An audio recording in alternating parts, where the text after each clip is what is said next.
খুবই সুন্দর স্টাইলিশ একটা স্কার্ট টপস পরে আছি, যেটা কিন্তু আমি ইন করে পরেছি, একদম টোটালি গাউন লুক লাগছে। আমি পরে আসছি ব্ল্যাক কালার রোজ ফ্লাওয়ার প্রিন্টের মধ্যে।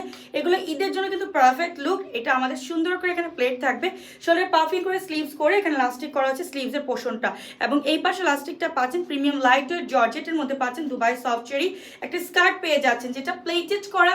স্কার্টটা পাবেন অনেক ঘের, অনেক সুন্দর 39-40 স্কার্ট। টপসটা পাবেন 25, যেটা আমি ইন করে আছি এক পার্ট, অ্যান্ড আরেকটা পার্ট সুন্দরভাবে কভার আপ হয়ে থাকবে। বডি 34 থেকে 46, লং বান স্কার্টে 39-40। ডিপ মুভ কালার একটু দেখে নেবেন। মুভ কালারের মধ্যে সুন্দর করে ছোট ছোট করে ফ্লাওয়ার করা আছে। স্কার্টটা পাচ্ছেন একদম মুভ টোনের মধ্যে। একটা স্কার্টের সাথে এই স্কার্ট টপসের সাথে একটা হিজাব নিতে পারবেন, 30/85 একটা হিজাব। নেক্সট কালার দেখাবো একটা ব্লু কালার। ব্লুটা দেখে নেন, ব্লুটা কিন্তু দেখা মাত্রই পছন্দ হবে, অনেক সুন্দর একটা ব্লু। পিঙ্ক কালার ফ্লাওয়ার করা থাকবে, সাথে পাচ্ছেন একটা স্কার্ট। প্রত্যেকটা আমাদের দিনের আলো ছবি দেওয়া আছে, এবং দিনের আলোতে আপনারা যে ছবিগুলো দেখবেন সেগুলো কিন্তু একদম অথেন্টিক। সো আপনি নিতে পারবেন এই কালারটাও। 34 টু লাস্ট আপনারা পাচ্ছেন 46 সাইজ। সো দ্রুত ইনবক্স করুন।